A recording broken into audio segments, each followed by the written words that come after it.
one thing that I think is important to reflect on, to act on, is to honor that like these conversations around the best practices for these land uses have existed again for generations.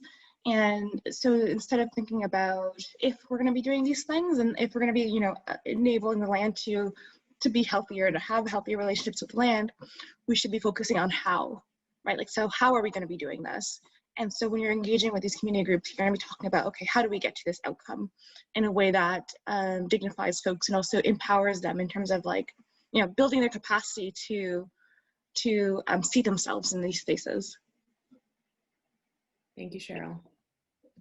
There was one interesting question in the questions, and the question you're asking actually gives me the opportunity to answer another question. Someone was asking, what is bad engagement? And what I would want to answer to your question, Molly, is that to make sure that you give people real power.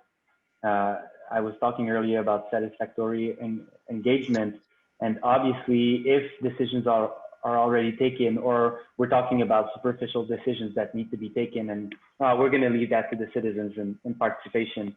It's not something satisfactory, and that's one of the reasons why people are not coming back and are not further participating in other processes.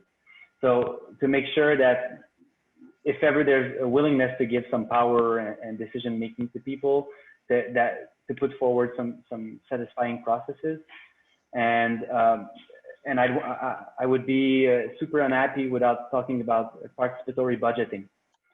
Participatory budgeting is a process of giving power to people by making sure that there's a percentage of the yearly budget of the city or the community going towards direct decision making by residents.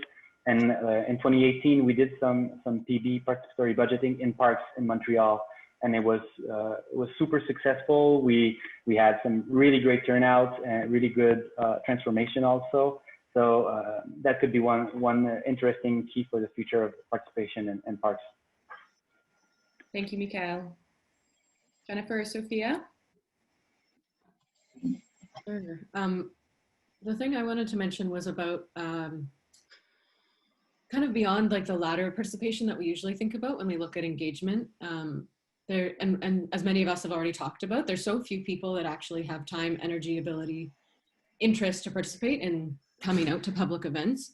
So kind of with that understanding and assumption, how do we actually move away from the transactional elements of public engagement that can be extractive so much of the time, and actually move towards an inclusive ecosystem and create the social and support structures, infrastructure to enable citizens to be able to meet their own needs, so that they can create their own projects, so that there's less barriers to actually achieve something, whether it be a community garden in their area or collective cooking or creating a community daycare. What are the things that people want to do? Maybe it's a policy change or related to urban planning or a park, but there's just so many wealth of things that I think community have gifts and ideas and energies to contribute, but often there's these barriers and inabilities. And right now, when there's less bumping in opportunities and more social isolation, I think it's our responsibility to kind of create those spaces and to challenge kind of the status quo, to look at what else is possible and how we support that.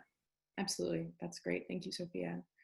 Jennifer, we've got a few minutes here, so if you could unfortunately give me a quick answer. Very quick. Yeah.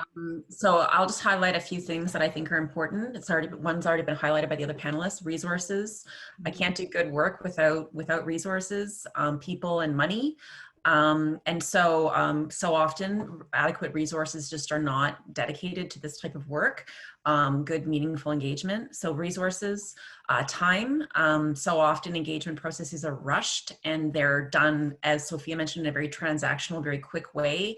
People feel like they haven't really contributed, and that their labor hasn't been, really, or their knowledge isn't really used. So time and reflection, I think, certainly for the work we do, reflecting on location, your own sort of social location, your biases, learning about the history of Indigenous people in this country, and the truths of the land and the water, and how people, moved in this space before contact. That's really important, I think, in engagement in the Indigenous placemaking context, for sure. So I'm just going to leave it at that. Thank you. I think the reflection piece is something that is often missed, but is such an important part.